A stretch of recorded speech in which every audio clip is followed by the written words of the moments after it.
From the Detroit Free Press, I'm Kayla Cockrell with today's Free Press Voice Briefing. It's Monday, May 1st, 2023. A synagogue on Woodward Avenue in Royal Oak was vandalized with anti-Semitic hate speech and graffiti. The Woodward Avenue Shul, a Jewish cultural center, offers various education and spiritual opportunities and celebrates Jewish cultures and traditions. Mendel Poulter, rabbi at the Woodward Avenue Shul, said he was informed of the incident by the Royal Oak Police Department on Friday. An outside wall of the synagogue was spray-painted with a swastika and the word Azov. It's unclear what Azov refers to, although there is an Azov military battalion in the Ukraine that has a history of ultranationalism and neo-Nazi leanings. Poulter described the Royal Oak Police Department as very gracious and kind and said the City Department of Public Works removed the graffiti within a few hours of the occurrence. Poulter said he was glad the graffiti had been removed prior to Shabbat, which takes place on Saturdays. Shabbat is the seventh day of the Jewish week, and it is considered a day of rest, according to the Jewish Virtual Library. Anti-Semitic incidents, including harassment, vandalism, and assaults, have been on the rise, according to the Anti-Defamation League.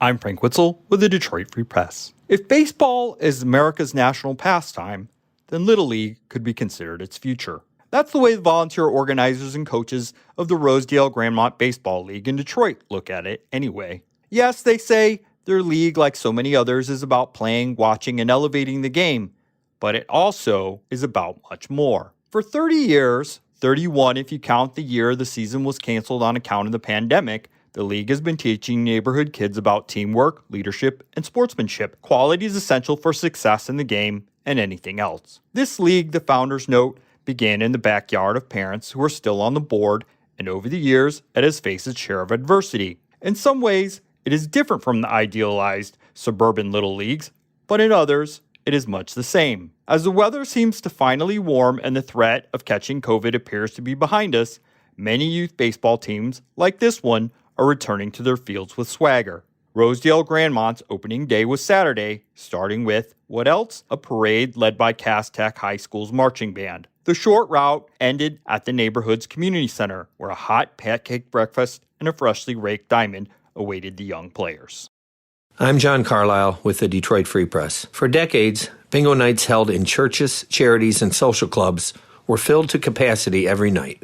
They were great fundraisers and an inexpensive way to socialize with others. But bingo has been fading away. In Michigan, the number of bingo licenses issued by the state has plummeted from nearly 1,300 in 2004 to only 425 last year. And a single store in Marquette remains as the last retail bingo outlet in Michigan, as the game seemingly dies off along with the older generation that embraced it at its peak. I'm Kirkland Crawford with the Free Press Sports Department, reeling after a pair of big blows to the Michigan State football roster. On Sunday afternoon, we learned that both Peyton Thorne and Keon Coleman have entered the transfer portal. Thorne has been the uncontroverted starting quarterback for the Spartans the last two seasons. In 2021, MSU won 11 games, including a thriller over the eventual Big Ten champion Michigan. Last season didn't go as well. Thorne battled some injuries, but played in every game as the Spartans went just 5-7. This offseason, Coach Mel Tucker announced that the QB job was an open competition, which may have been the beginning of the end for Thorne. As for Coleman, he was the top receiving threat for this year after a breakout 2022 with 58 catches for almost 800 yards and 7 touchdowns. This represents a real crossroads for Tucker entering his 4th season in East Lansing. For more stories from the Detroit Free Press, be sure to check out freep.com. That's FREEP.com.